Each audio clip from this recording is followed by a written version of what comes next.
of the things about our show is it's going to be unique.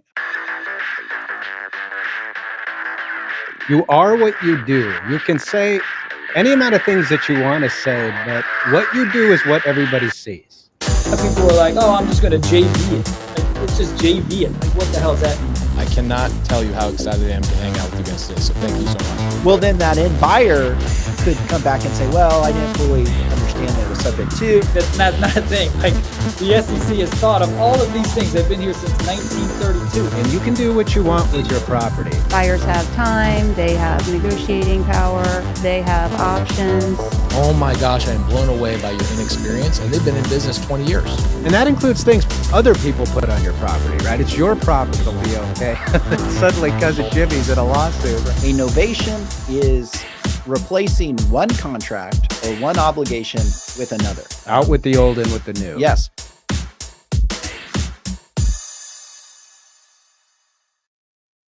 Welcome to the show. Today, our topic is commercial over residential real estate. I'm Andy Fowler, and I'm here with Sean St. Clair. If you're new to the show, make sure to like our channels. You can find us on YouTube, Facebook, and X. On all of those channels, we are at the handle @InRem Podcast. That's @InRem Podcast. You can also download an audio version of the podcast, Spotify, on Apple, or any of the platforms that allow for that. So go there, download it.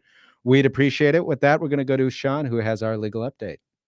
Thank you, Andy. So my legal update today is discussing the nature of an agreement for sale or contract for deed. I receive a lot of questions about, exactly how an agreement for sale, contract for deed operates. I get questions like, well, what about the purchase contract? How do I set up the purchase contract to do an agreement for sale or contract for deed? What about the promissory note? What about the, mortgage or deed of trust? And as a result, I don't think people use this instrument like they should. It's actually becoming kind of my favorite way to acquire or assist my clients in acquiring property subject to the existing loans. And the reason is it's a fairly simple document. It's a fairly simple process. And the title stays in the seller's name. And while, but on the flip side, the purchaser has full rights to the property and has all of the benefits of a purchaser. They just don't have legal title to the property. And as a result, I even though due on sale clauses prohibit contracts for deeds and agreements for sale, I've yet to see a due on sale clause called or a loan called for a due on sale clause violation when the property was acquired via contract for deed or agreement for sale. The reason why I don't think it's widely used, though, is because people don't really understand or appreciate exactly how it works.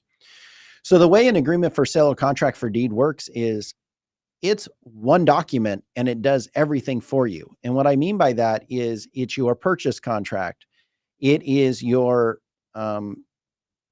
conveyance instrument. So it's the document that actually gets recorded with the recorder's office. It's your promissory note. It's your deed of trust. It's those four documents wrapped up into one document called an agreement for sale or contract for deed.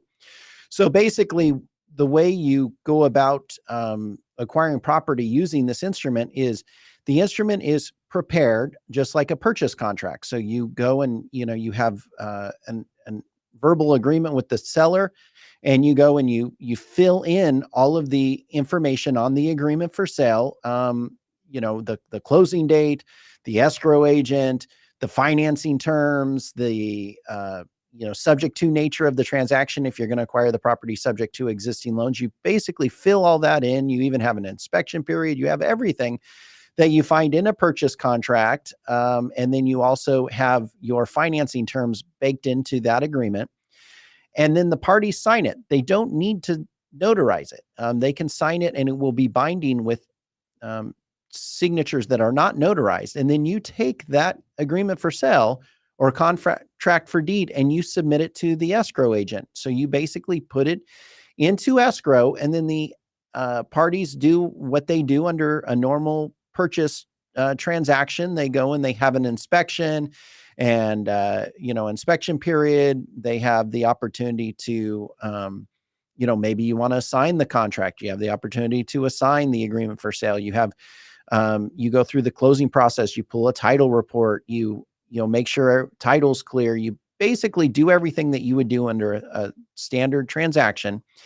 And then when it comes time to close, basically the escrow agent goes and obtains the notarized signatures of the party on the agreement for sale. So there's a secondary signature page that is used for the purpose of notarized signatures. And once the parties notarize that signature and the agreement for sale is recorded, that is in fact, that by itself is the conveyance of the property. And so the recording of the agreement for sale shows that the purchaser has all rights to the property, controls the property, they can lease the property, they can repair, maintain, improve the property, they pay the property taxes. They basically do everything with respect to the property as an owner, except legal title remains in the seller. Then when the purchaser performs under the agreement for sale and they finish all their payment obligations, at that point, a warranty deed is recorded from the seller to the purchaser, and then that shows that the purchaser has fully performed under the agreement for sale, and now title goes from the seller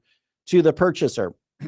I won't get into a discussion as to foreclosure or forfeiture using an agreement for sale. That will probably come next week. But I just want everyone to understand really how an agreement for sale works or a contract for deed works, because it actually is a very simple process, because it's literally one document that the parties fill out, they submit the escrow, and then when it comes time to close, they then execute it in notary fashion. It gets recorded, and that's it. It's very simple. It's doesn't require, different conveyance instruments, promissory notes, deeds of trust, purchase contracts. It's one simple document, which is why I really like, and it's becoming my, favorite instrument to use for subject to transactions. All right. Thank you, Sean, for that. Let's go ahead and talk about our upcoming announcements that we have coming forward. We have the Creative Finance Collective this afternoon at 3 p.m., every Tuesday at 3 p.m. So what is the Creative Finance Collective? The Creative Finance Collective is a gathering, a group of professionals, mainly attorneys in the space, that practice in real estate, but focus in creative finance. And there's really just a handful of them throughout the country, but we get together and we discuss all things creative finance. But more importantly to you, the listener, it's an opportunity for you to ask any questions that you have. We take questions for the entire hour, and or until we get no more questions. So it's important, if you want to learn, if you want to take the opportunity to ask, we're there for that until we stop receiving questions. So it's been a lively discussion the last few weeks. We've had a lot of questions, and as the community grows, we know we'll get more. So we want to encourage you to be a part of that. Again, every Tuesday, 3 o'clock. That's 3 o'clock Arizona time. So adjust your calendar if you're approaching from a different state. That's pretty common because we have a lot of members that attend the collective from a variety of different states. So make sure to be a part of that. Again, 3 p.m. Arizona time. We'll be hitting it again today. With that, we're going to get into our topic, which is commercial over residential. And here to discuss that topic with us is Logan Fullmer. Logan, how are you? Great. How you doing today? Yeah, doing awesome. Good to have you. I know you've been a guest on our show and in the past, going back a little bit. We appreciate that. Always excited to have you. Tell our listeners who might not be familiar with you where you're at, and what your real estate investment strategy is. So Logan Fullmer down here in San Antonio, Texas, Bexar County. I started out doing small vacant lots and kind of worked my way into a distressed acquisition model, from foreclosures to pre-foreclosures, and over the last 10 years, my operation has grown. I've got several partners here. I've got an office of about 20 people. And through that process, I've spent time with originating seller finance notes and single family rentals. And I just flat out got frustrated with dealing with single family tenants. And through the from the distressed acquisition model, I stumbled across a warehouse. At this point, it's probably 3 years ago, maybe 3.5. And it was just by far the best deal I'd ever done. It was so surprising. And at that point, it sort of changed the trajectory of my business because I thought, let me look a little bit more at commercial. And within a year, I was selling my commercial or my residential portfolio, focusing marketing more on commercial, and it's been incredible in my opinion. Yeah, so we know a little bit of your background. We're going to get into some more of that and talk a lot about commercial. We know you like distressed assets, and maybe that hasn't changed with commercial, but we saw that you recently hired an in-house counsel. Is that true? And is that just because you just got sick of hiring outside counsel? Well, a couple parts. Mainly, the first part is I need a little more attention. So there is an attorney who bills about 80 or 90% of his work to me. And it's very hard to get an attorney's attention. A lot of businesses have a hard time with that because unless the attorney has a lot of people in his office, it's really tough to do invoicing, take in phone calls, work on your project, just all those things. So this attorney was giving us a lot of great service and we love that. But there we got to the point where even he was being overwhelmed and I'd have projects on our personal docket that would just get delayed. And I stepped back and said, okay, what are we working with? I realized he was 80% of his time to us. I have another attorney that bills me between $10,000 and $20,000 a month for mostly foreclosure stoppages, bill of reviews, and TROs to jam up a foreclosure so we can get our deal closed. And then I've got just various other commercial tenant disputes or whatever. I realized $40,000, $50,000 a month is what my spend can be on a maximum month. On a minimum month, I'm at 20 grand. And I realized I just need the guy in the office next to me. Well, yeah, that we've run into situations where we've seen in dealing with title companies where title companies have employed their entire own in-house team because they're spending so much out. It was like, well, we can put these folks on the payroll, and it ends up saving you money if you're doing it at enough volume. That's Yeah, the two pieces are the control, and I do think we'll save some money because if I'm spending between $300 and $400 an hour, but if you employ someone 250 grand to get you a great experienced attorney full time, so it's actually less money. But for me, it's also the control element, it's expediency. Yeah. So let's get into talking about commercial versus residential, and you've talked a little bit about this already, and I want to flesh this out a little bit more. But for those who might be just kind of new, let's just break down for them what you mean and what we mean by residential versus commercial, because oftentimes you even mentioned it, being a landlord and renting out residential. Well, that's kind of a business endeavor, right? So we're not really necessarily talking about, when we say commercial, just something used for a business purpose, but it's a different type of property, right? Right. So the way I look at it, anything that's single family in a unit or two, I'd call that single family. Anything that is multiple single family units, like a large quantity, for example, if you buy a neighborhood with 20 houses in it, that would be commercial, all the way up to a multifamily apartment complex, to a office building that has multiple tenants, multiple floors, and then what I do a lot of is warehousing. Anything that's a productive asset that's not for a family to live in, to me, that's commercial. So I would even call like development land, even though they're going to build a bunch of single family houses on it, I'd still call that commercial, and I do a fair amount of that. So would you differentiate in those two buckets, at least for your strategy, multifamily? Would you keep like multifamily with multiple doors in the bucket of residential, or is that commercial to you for your investment purposes? Yeah, for me, it's an investment vehicle. It's something that I'm going to use financing on. You've got lots of income. You got a management amount that's going to work, an amount of your own management that's going to be applied to it. So for me, that's commercial. I guess, when I look at commercial debt that I use, my lenders, they look at that as a commercial loan as well. So flesh out for us a little bit more what spurred on this transition from residential to commercial. Because I think when we first met you and we're talking with you, and I know you like to find the distressed assets, a lot of it was residential, but there was a real big swing in focus.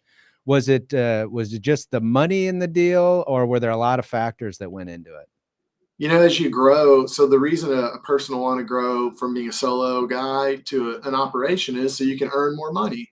And there are inefficiencies that come with that growth when you're doing transactions that are $100,000 to $200,000 a piece. While you have great margin, it's just less efficient. And what I learned when I did that first commercial asset, it was a 3,000 square foot warehouse on 1 acre on a very busy road. It was a great deal. I bought it for only $50,000 all in. I resold it for like $430,000. So it was a smoking deal. But what I realized is I made a lot of money on the same transaction. It's very hard to make that amount on one house. But I was going through this process of analyzing what the kind of income that I would get if I kept it and rented it. And I'm starting to look at $3,000, $4,000, $5,000 a month in rental income on this single small asset. And that really stood out to me because for the type of real estate that I was doing for single family, it was renting for $1,500 a month. It was the lower end. And I look at that and say, wow, this one warehouse with one tenant and that business's stability of 10 years of stability with financials is so much more viable and efficient for me than managing 3 houses. I get one tenant and he's in a 5-year term. So I'm not re-upping him every year. He can show me financials that shows me how much money he's got, how long he's been in business. And him running a business for 10 years tells me about his decision-making process relative to a single family tenant. So I realized that one asset was equivalent to 3 houses. And I just thought, well, this is so much more efficient for my time in terms of growth and profitability. Hey, Logan, thanks again for being on with us. And I have to say, hiring your own in-house counsel, that's a baller move, man. I don't know of many real estate investors that do that. That's pretty awesome. So very cool. Congrats. So in focusing on commercial and versus residential, talk to us about what you found as far as, the sophistication of the parties involved in commercial as opposed to residential. My experience is it tends to be more on the commercial side, but not always. That's a really good point. Let me elaborate on the last topic real quickly. So that single warehouse that was equivalent to 3 rent houses, the next step up from that is when I decided to intentionally go buy something bigger and was a 10,000 square foot warehouse that was worth about $1 million. And I bought it for $600,000. But that 10,000 square foot warehouse would rent for $10,000 a month. That's equivalent to like half a dozen single family houses. That's more rent than I got from my rental portfolio that I built in the whole first year. It was almost 10 like low income houses. And I remember buying a single warehouse thinking, oh my gosh, this is equivalent to my 10 old rent houses. And it's one contract, it's one negotiation period, it's one loan, it's one transaction. 10 single family transactions, 10 make readies, 10 tenant applications. Like the light went off instantly. And now I'm like, can I get 10,000 square foot? Can I get 20,000 square foot?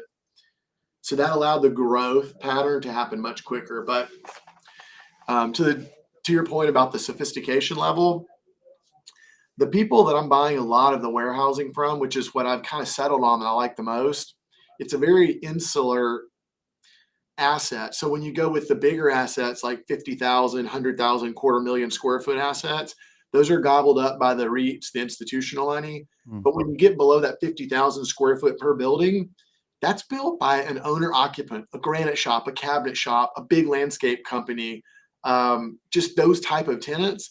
And they build them, they occupy them. And those type of assets weren't built in volume like multifamily or other types of assets like offices. But there are a whole heck of a lot of business owners out there that built these. There's a couple neat factors, and I'll get to the point about the sophistication level, but I'm doing this so you can understand the avatar of who I'm dealing with 80% of the time. They built this warehouse for $500,000 for a 10,000 square foot building 10, 20 years ago. And they're coming towards the end of their career. They don't have an heir, or they close the business down, or they sell it, whatever, but the asset's got to be disposed of. And these guys are sharp business owners. They've made good money. They are successful guys by most measures. They're just at the end of their career. In their mind, they built this for $500,000, and I'm talking about $1 million purchase price. So for me, I get a fair deal. They're going to double their money, and they're still a little cheap because they don't want to go hire a broker and appraiser really figured out. And where they're really messing the mark is they should, because that 10,000 square foot building is worth between $1 million to $2 million today.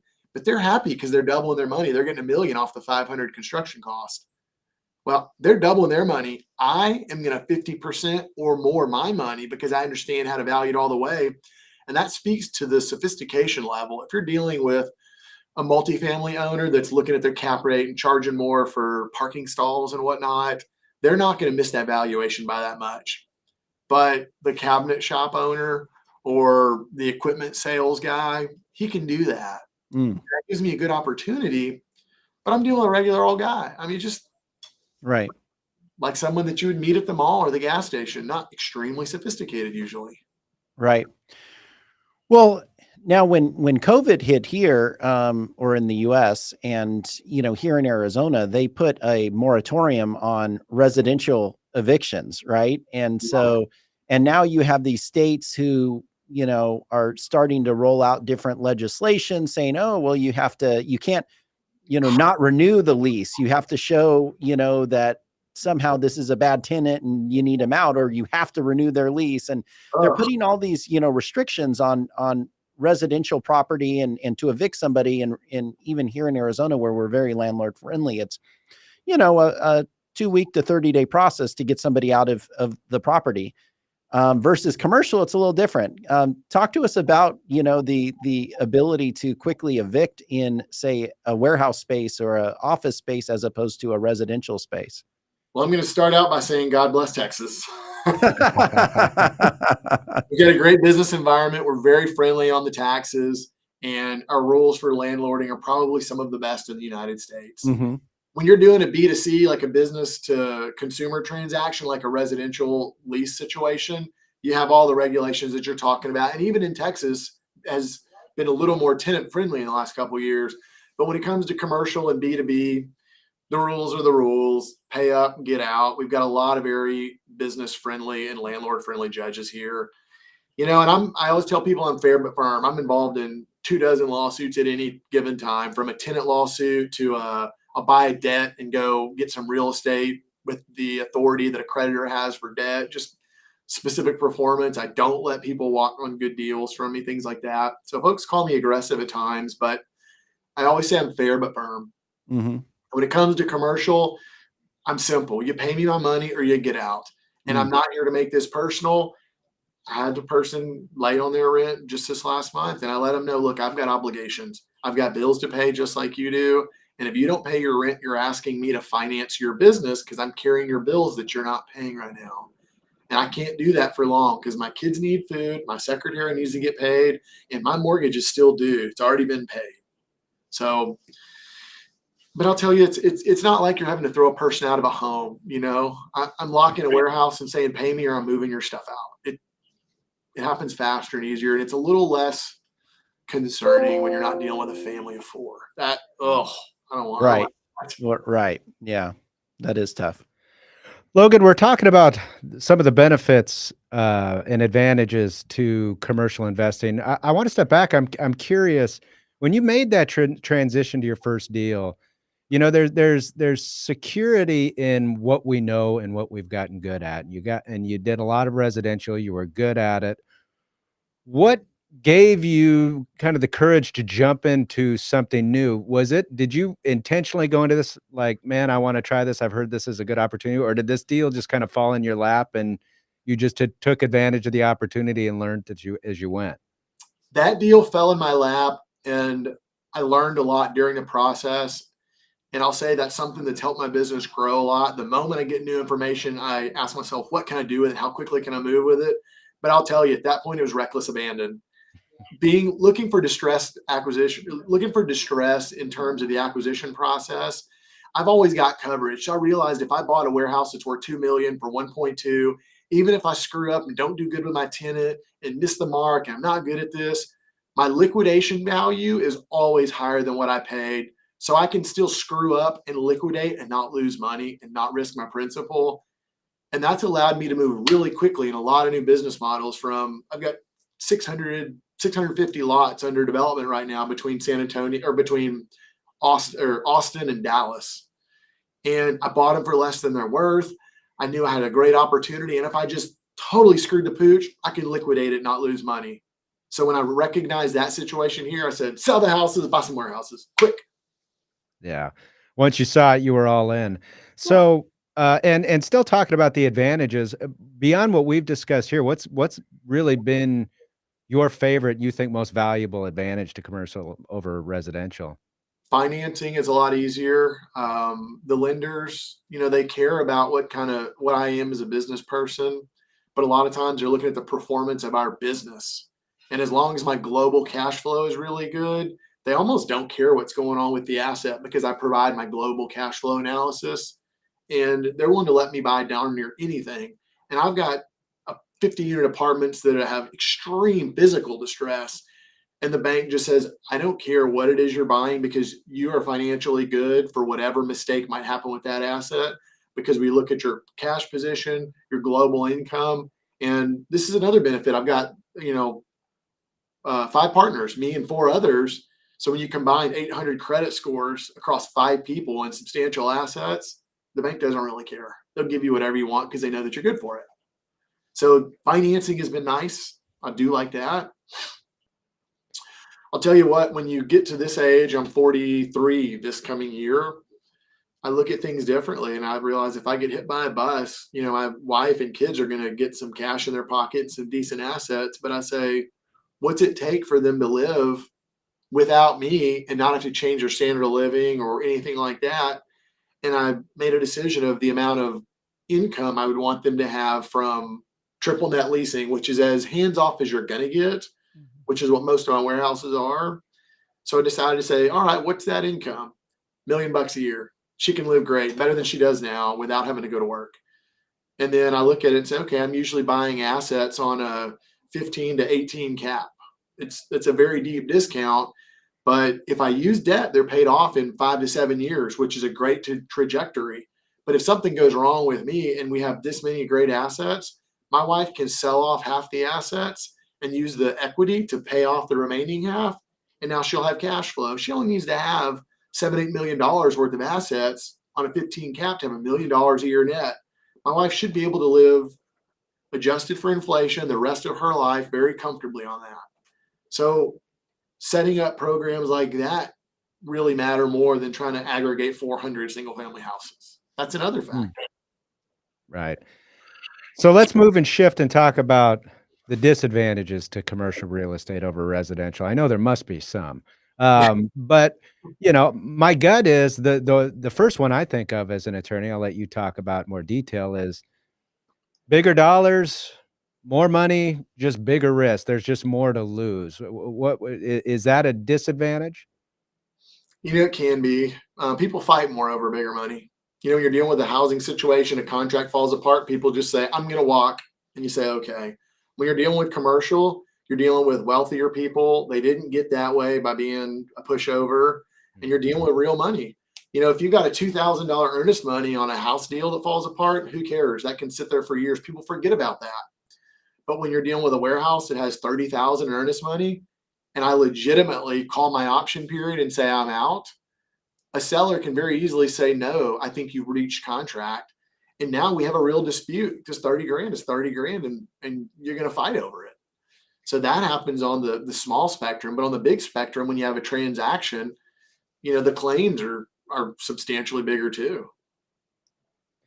So what about, now I know this wouldn't be just unique to commercial. Residential and commercial real estate markets have their own bubbles, and they have their own bubbles that burst. But, we've had a number of guests on this program, and Sean and I are the attorney side, so we just kind of hear about this. But from an investor's side, we hear a lot about the possibility of a commercial bubble, and Yeah. that being an area where there's problems. In this time in early 2024, is commercial high risk because of that? What do investors, how are they approaching that? You've got to break that down a little bit more. There is higher risk in the commercial area, but there's certain assets that have higher risk. For example, large multifamily that was purchased within the last 5 years, there's higher risk there because they can't refinance out of it, and they likely paid a high price for it and they're devalued today. The same for office. Those are much higher risks. When you're talking about warehousing, the stability and valuations are actually increasing right now because you've got retail is falling apart, and Amazon and non-retail front-facing tenants like trades are gravitating towards industrial because it's a lower cost to lease. Landlords love it because it's lower cost to construct and it's a better value. So you've got strength in those markets right now. So I like that.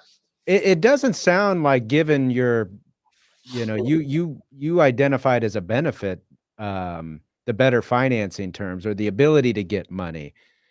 Have you seen any sort of, it doesn't sound like you've seen any sort of restrictions in financing when it comes to commercial, on at least what you're focusing on? My lenders have increased their covenants. They've changed a little bit. They've asked for bigger down payments, even though I'm a good credit risk and I've got a history. They're still saying and also another issue is interest rates have gone up. I don't care how good your credit is. A commercial loan is 8-9% last year. At this point, it's getting back in the 6s and 7 range, but it's still more expensive. So I've got to be more disciplined on my purchase, and my return is going to shrink a little bit for a while.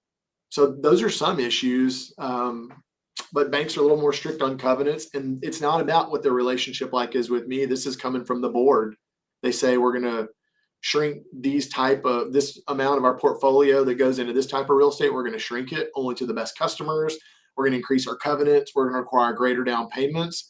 So I've had to face some of that. And there are some deals that are really good deals that I just say, gosh, the thing hardly cash flows because last year I was getting quoted damn near 9% for a mortgage. So I had to make this decision and say, am I going to take this and almost no cash flow right now and then refinance in a couple of years when I believe rates are going to go down? Or am I going to use cash equity, and am I going to get a big enough return on my equity? That's hard in a growing business.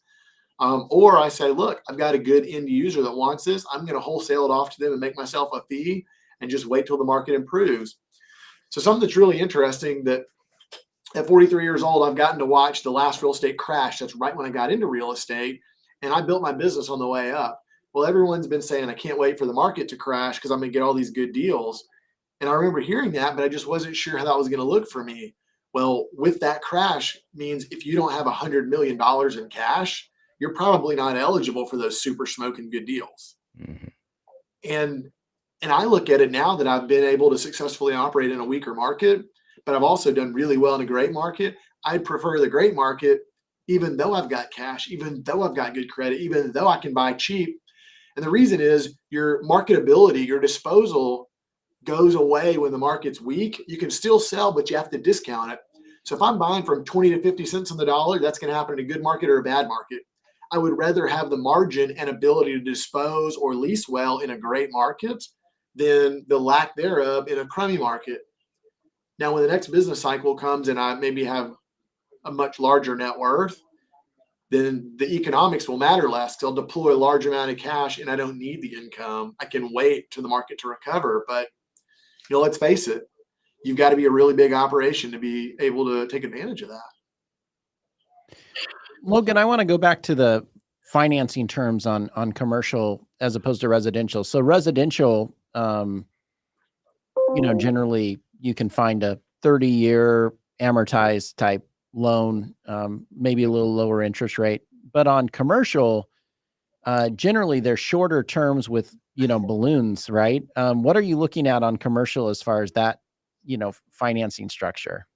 20 and 5, 20 and 7, sometimes 20 and 10, but you're also starting to get some hybrid type products that are becoming available, commercial securitized type loans, but most common investors can get a 20-year term with a 5-year balloon. That's very common.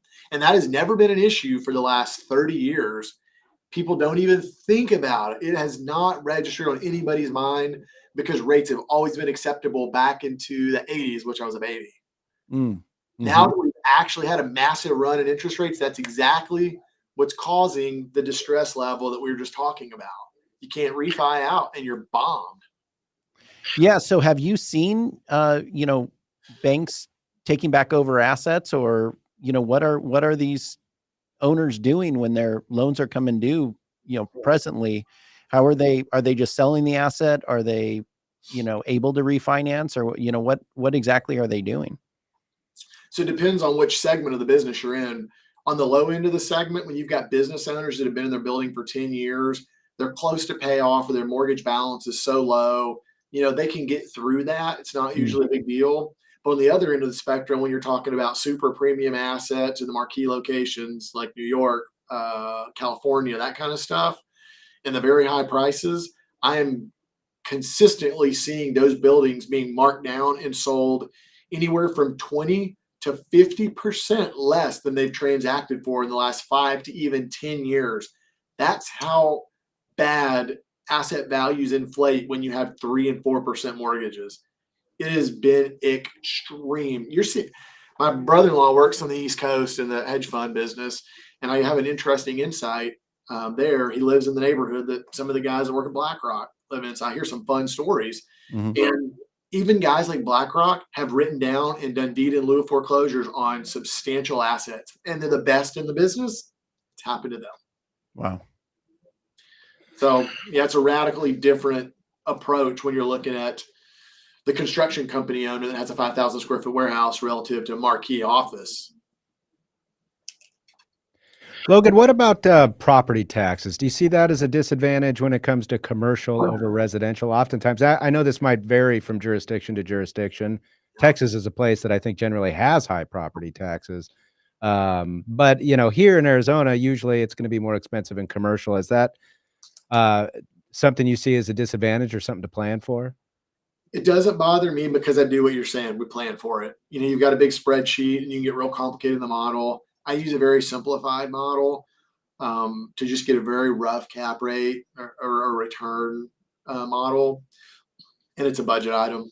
And if it works, it works. And if it doesn't, it just the deal doesn't underwrite. But I will tell you, in residential in Texas, the appraisal districts have gotten very good and very sophisticated in the last 5 years. Before the last 5 years, I had properties that were valued 40, 50% on the appraisal roll relative to what their real value is. So it was great. But those days are over with and good data is available. So in residential, you're going to be paying pretty close to full pop.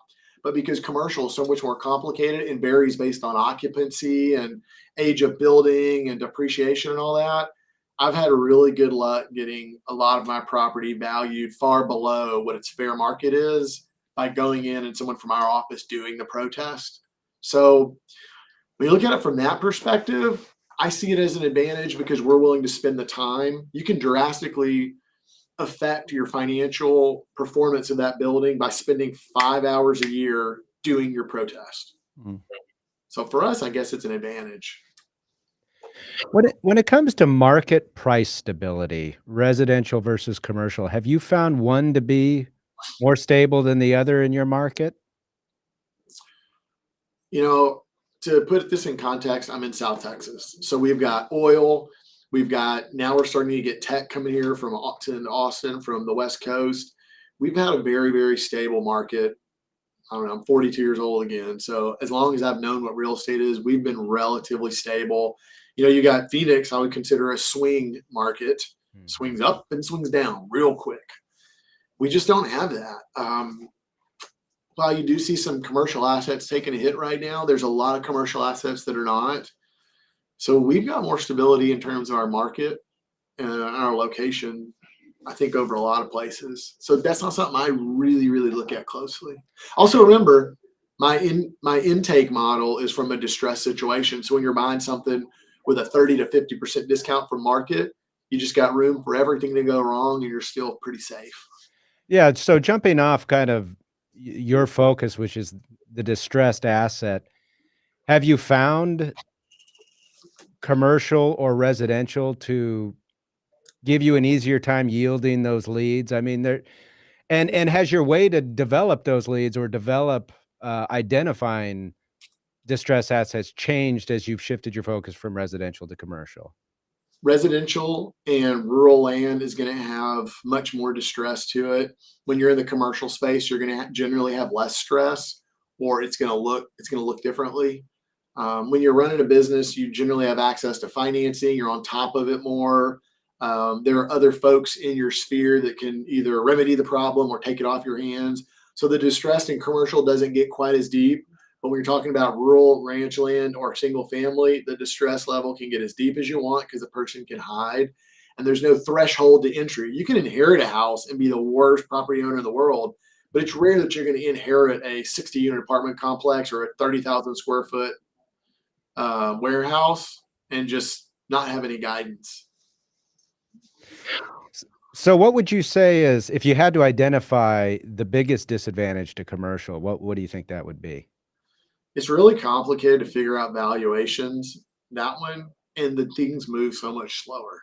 So if you're in a house deal and you make a mistake, you can just take it to market. Someone will buy it cash in a couple of weeks, or even a traditional permanent financing is a month. But when it comes to commercial, you got to fire sell the thing if you need to, and it still doesn't move as quick as you like. Getting yourself a tenant, I always budget 9 to 12 months because it's just a slower moving beast. That's the biggest disadvantage. And I got no attention span. I like to move real fast, and you just can't speed it up. So let's talk about pitfalls. Sean and I have both worked on commercial leases, not leases, purchase contracts, where we know from the lawyer side of things, the due diligence that goes into buying a commercial property is significantly different than what it looks like to buy residential. You've run into that. There are a lot of opportunities for pitfalls. But for somebody like you, an investor like you who jumped into it using their experience, you know, your education is to do and to learn and to succeed and to fail and find out what works and what doesn't. So we wanted to explore kind of the biggest pitfalls that you've seen in having gone through it at a pretty significant level now. So let's talk through a few of them. First, before we go through some of them, I'm interested from you, what are some of the biggest when I say pitfalls, what are the first things that come to your mind? Your zoning and your site use. In the early days, maybe say 20 years ago, municipalities weren't quite so strict. And in the last 10 to 20 years, they've really gotten strict. Your zoning has got to be appropriate. Certificate of occupancies are what municipalities are using to stop a commercial property owner from bringing in new tenants if the property isn't up to code or isn't entitled correctly.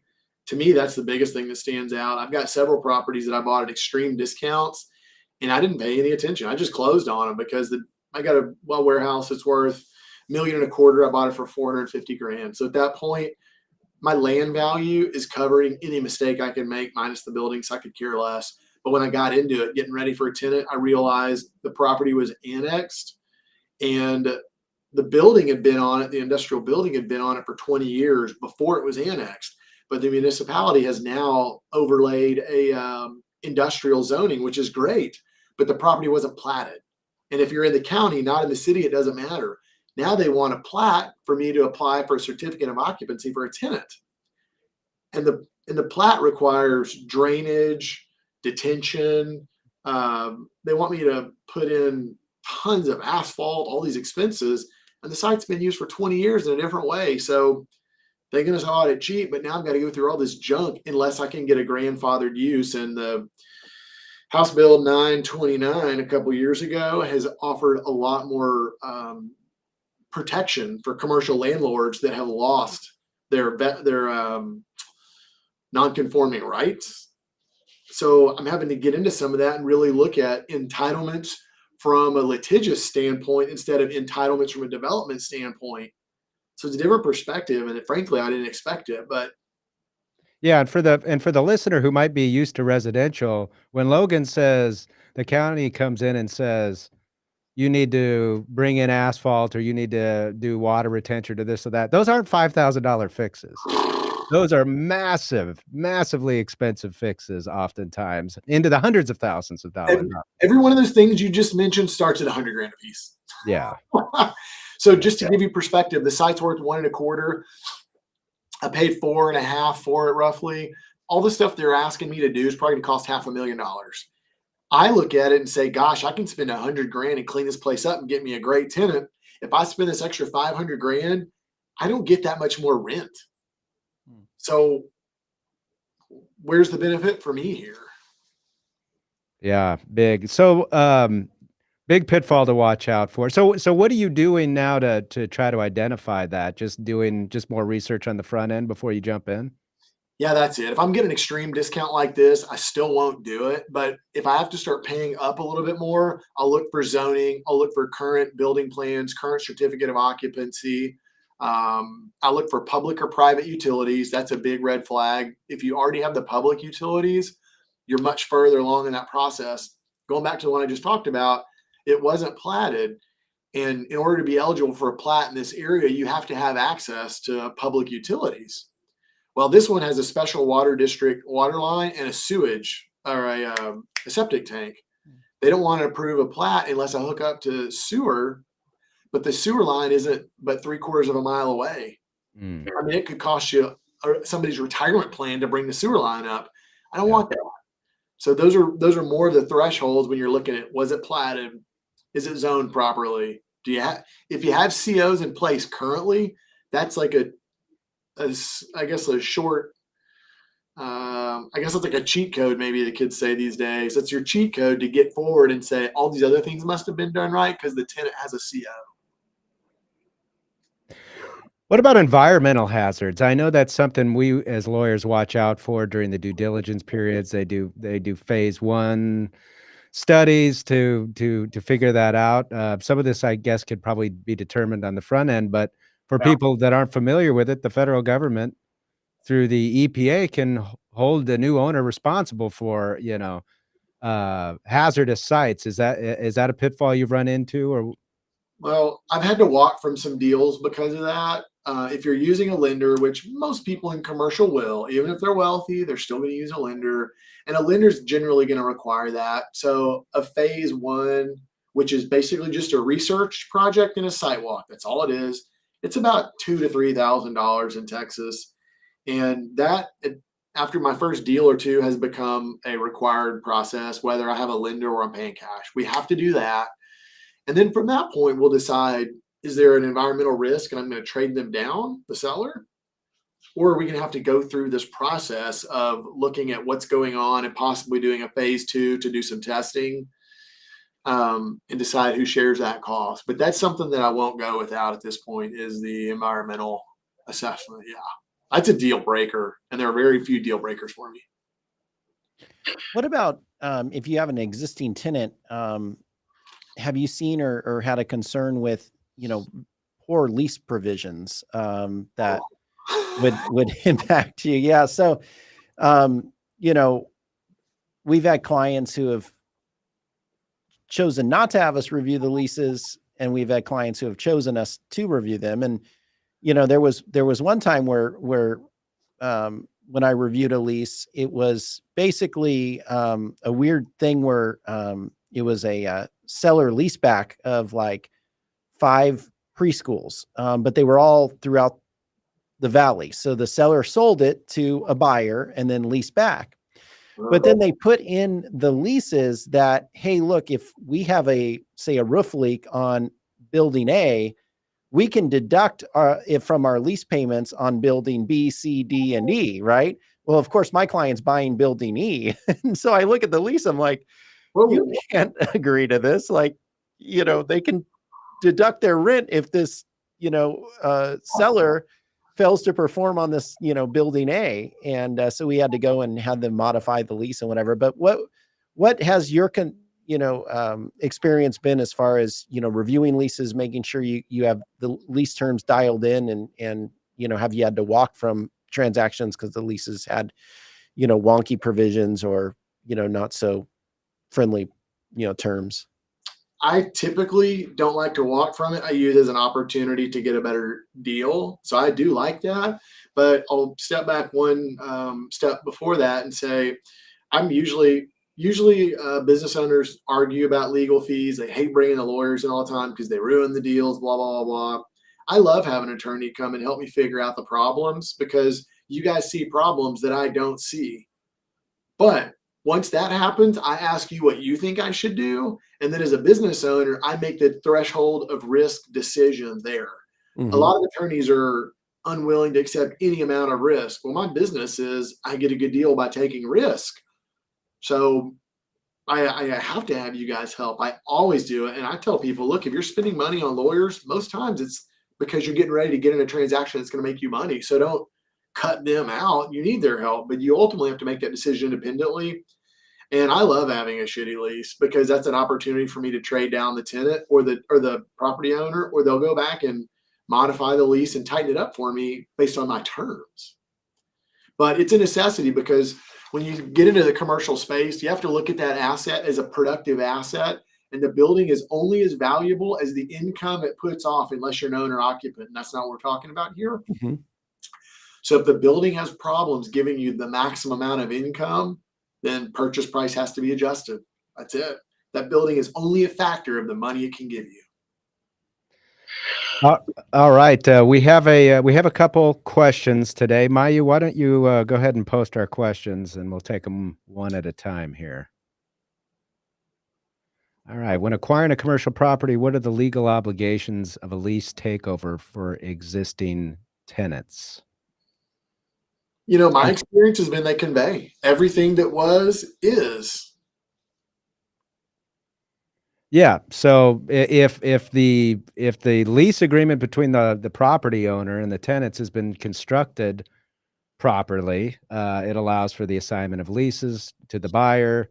Usually requires that the tenants, even if it doesn't, you want to get estoppel certificates so that all the tenants are looking to you, the new owner, for the as the new landlord. That's right. Next question. All right. In agreement for sale, who takes the tax benefits depreciation? I'll let Sean handle Yeah, that. that looks like they're getting back to my legal update.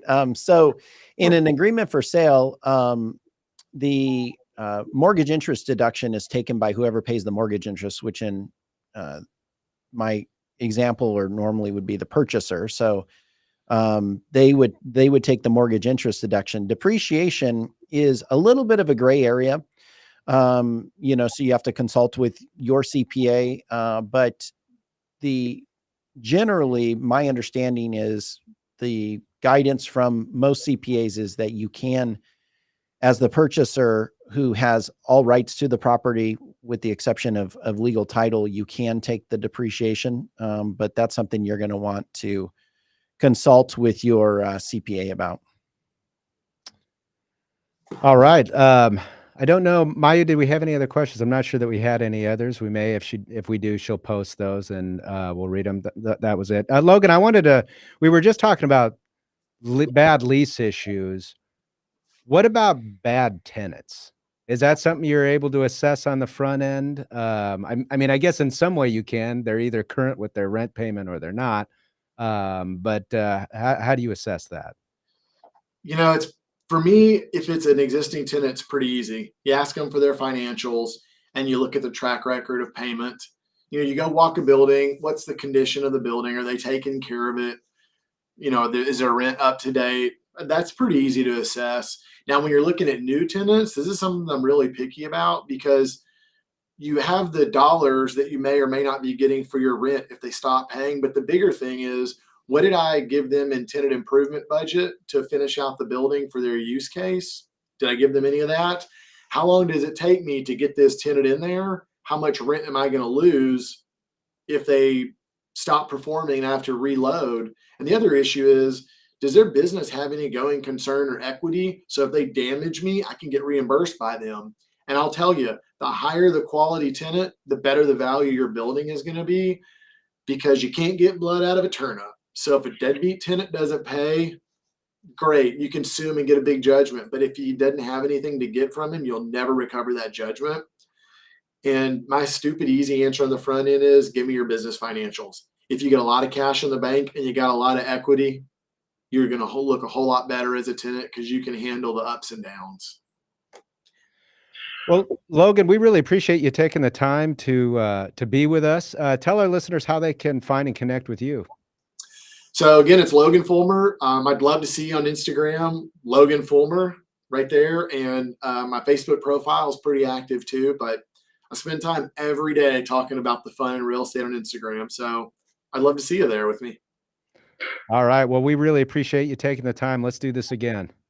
All right. Anytime you'll know, just let me know. All right, Logan. Appreciate it. With that, that is our show for the day. Make sure to join us today, 3 p.m. for the Creative Finance Collective. And next week, we'll be doing it again. Same time, same place. We'll see you next week. Have a good day, everyone.